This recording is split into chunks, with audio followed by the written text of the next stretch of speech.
7.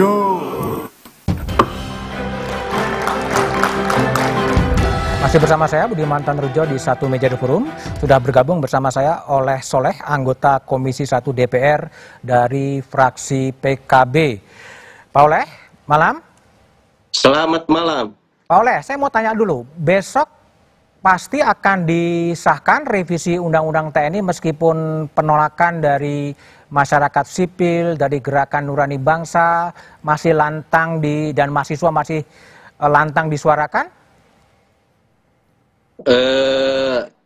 Hasil daripada rapat-rapat koordinasi dan rapat-rapat konsultasi, pimpinan sudah memutuskan bahwa insya Allah Ta'ala kalau tidak ada perubahan kembali, bahwa agenda paripurna besok akan dilaksanakan. Ada beberapa agenda yang dimana salah satu agendanya itu adalah pengambilan keputusan untuk diminta persetujuan terhadap RUU TNI untuk disahkan menjadi undang-undang. Oke, apakah itu artinya reaksi-reaksi penolakan publik lewat Gerakan Nurani Bangsa, lewat mahasiswa, lewat kampus, itu semuanya sudah diakomodasi oleh Panja dan Komisi 1 DPR? Pertama saya menyampaikan apresiasi yang setinggi-tingginya dan rasa hormat yang setinggi-tingginya kepada semua elemen bangsa yang terus ingin mengawal mengawal daripada TNI ini supaya pada koridor jalur yang semestinya sesuai dengan amanat reformasi. Bahwasanya masyarakat, semua elemen bangsa tidak ingin kembali di masa kelam. Masyarakat tidak ingin adanya hidup kembali tentang dui fungsi ABRI. Masyarakat juga tidak ingin bahwasanya sektor-sektor publik, sektor-sektor jabatan-jabatan yang semestinya diduduki oleh masyarakat sipil ini juga tidak serta-merta diduduki oleh TNI. Nah, ini apresiasi ini ya saya sampaikan, dan jujur saja kami DPR merasa terbantu, kami juga DPR merasa dibarengi oleh seluruh elemen bangsa. Hanya saja perlu diluruskan.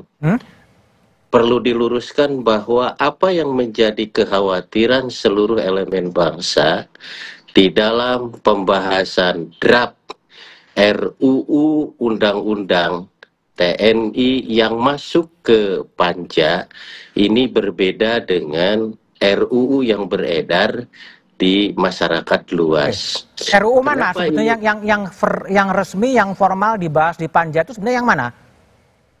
Yang dibahas di Panja ini kan merupakan sebuah finalisasi hasil dari satu konsultasi minta saran pendapat dari seluruh elemen bangsa.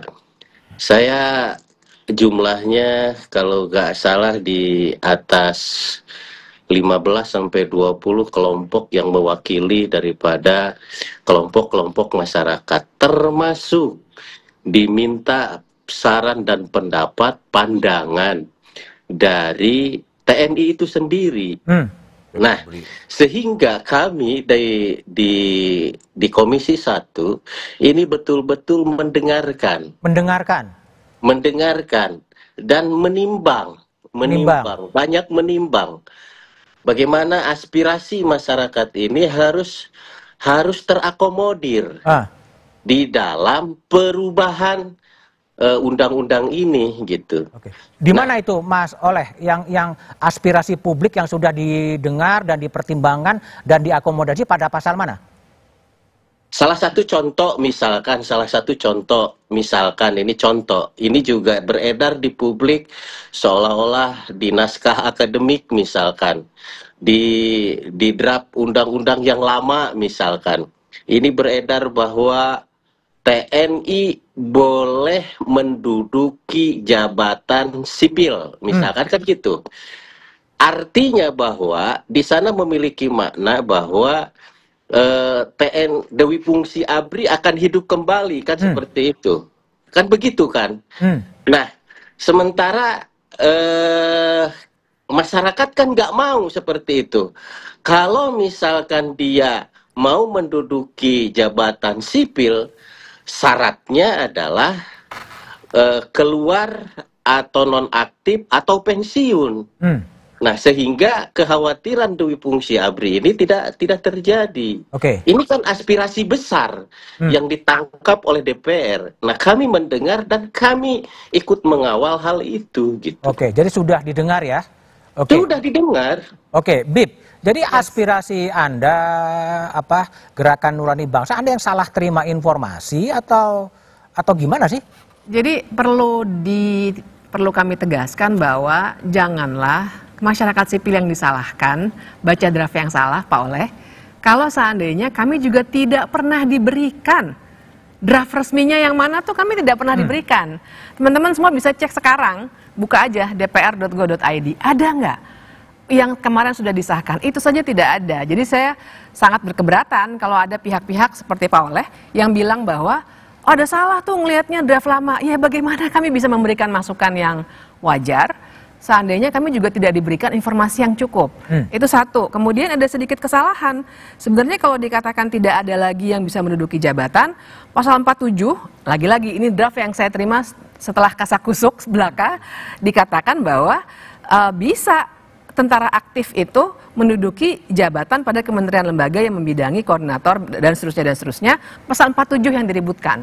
Jadi saya kira ada jangan-jangan beberapa anggota DPR juga tidak lebih rinci membacanya begitu ya. Dan kalau saya ingin menggarisbawahinya di soal proses yang dikatakan sudah seakan-akan ini normal gitu ya. Kita bisa dapat draft dulu, jadi memberikan masukannya maksimal.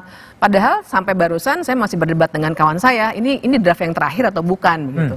Dan ini bukan kesalahan kami. Karena yang namanya menurut pasal 96 Undang-Undang 12 tahun 2011 tentang pembentukan peraturan perundang-undangan, membentuk undang-undang itu harus secara partisipatif yang bermakna dan harus transparan. Itu prasyaratnya, karena orang mau partisipasi kalau nggak punya draft yang resmi, bagaimana caranya? Makanya dimuat dalam undang-undang yang juga disahkan oleh DPR sendiri, tapi tidak dilaksanakan. Kembali, Mas Oleh. Jadi kan draft terakhir itu memang tidak dicantumkan dalam webnya DPR gitu ya, sehingga seperti peta umpet gitu sebetulnya terjadi.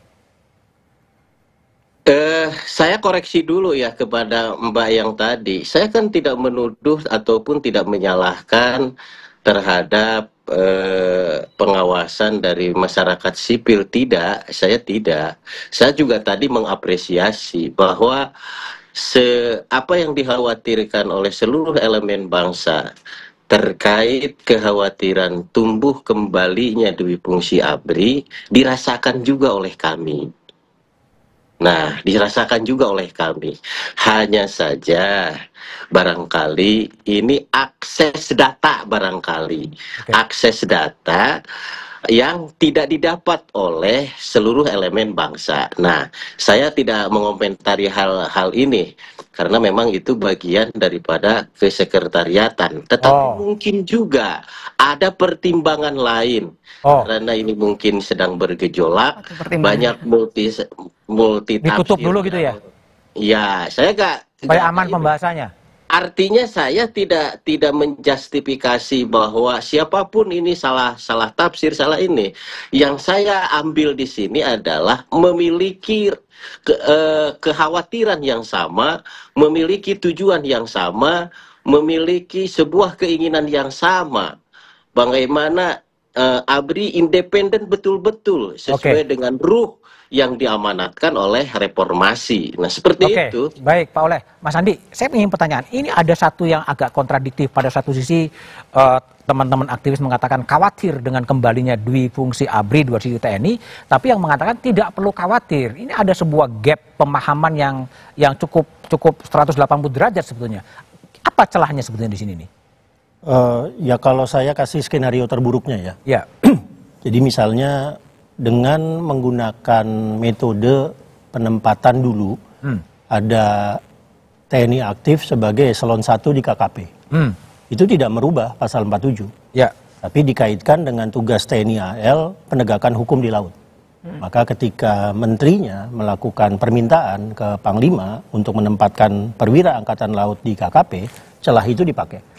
Dengan menggunakan metode yang sama, saya mentotal ada 43 kementerian lembaga yang bisa diduduki oleh perwira aktif dengan metode yang sama. Dan itu nggak kejadian. Ya, yang sekarang kita adalah 15 atau 16 yang pada dasarnya tadi saya bilang legalisasi dari apa yang sudah terjadi di 10 tahun. Saya misalnya begini, saya bisa berargumen TNI aktif boleh di bea cukai. Karena di pasal 7 Undang-Undang TNI ada kata-kata penyelundupan. TNI aktif bisa di Kementerian Perhubungan, Dirjen Perhubungan Udara atau Dirjen Perhubungan Laut. Karena ada tugas OMSP tentang terkait dengan terorisme, tentang pengamanan transportasi udara dan laut. Ya, bisa saja dengan mencari celah-celah seperti itu. Kekhawatiran saya tadi pasal 47 itu bedol, bablas gitu semuanya. Tapi kemudian nggak kejadian. Jadi yang terjadi saya bilang tadi, ini revisi teknokratik yang hanya melegalisasi apa yang sudah terjadi tentang bencana, ya, lalu kemudian tentang cyber, ya di situ disebutkan pertahanan cyber. Jadi tiba-tiba ada rem yang sangat signifikan nih, atau bahkan rem tangannya diangkat nih, ya sehingga akhirnya revisi pasal 47 itu tidak bablas. Ya, tadinya di pasal 47 draft 2024 itu ada pasal buka gerbangnya, dan di kementerian lembaga yang membutuhkan ada pasal buka gerbang itu. Saya ingat benar waktu itu kami di PDI Perjuangan sedang Rakernas 5 di Ancol.